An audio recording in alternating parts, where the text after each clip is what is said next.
The housing start performances are not good. Vancouver, $115 million in housing accelerator funding. Year-to-date starts year-over-year from October of 2024-2023, down 15%. Toronto, $471 million. Their housing starts 2024 versus 2023, down 40%.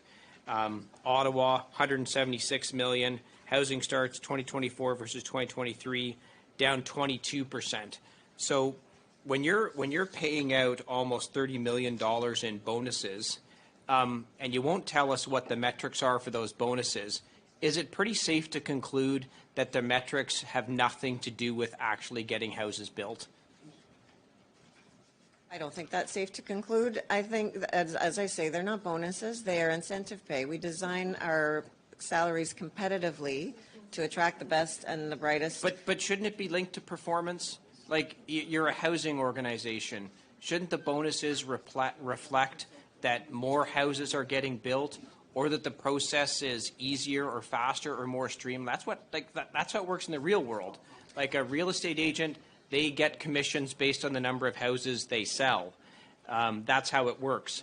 And we are right now experiencing the worst housing affordability in the history of our country.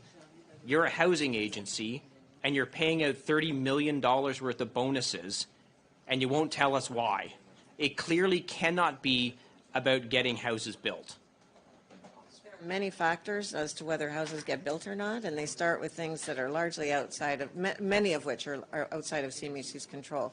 Inflation, the cost of building a house has increased, the interest rates increased.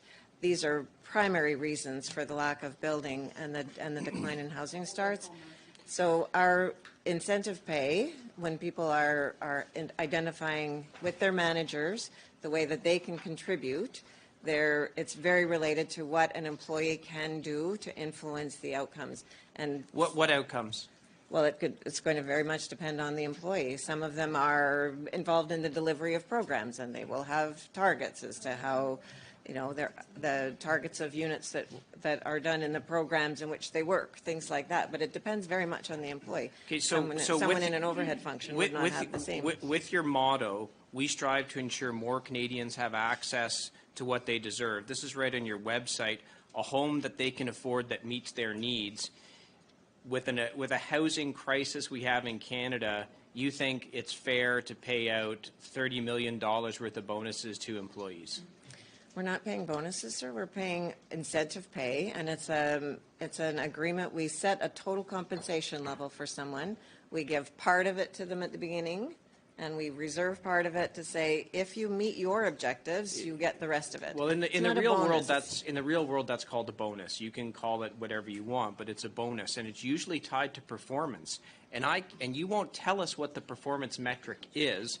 So I'm putting the question to you. It really can't be about actually getting houses built, and it can't be about the process. We heard from Victoria Park Community Homes, a not-for-profit, that it took 6 years of working with your agency to finally get their project approved, and we might get shovels in the ground this year.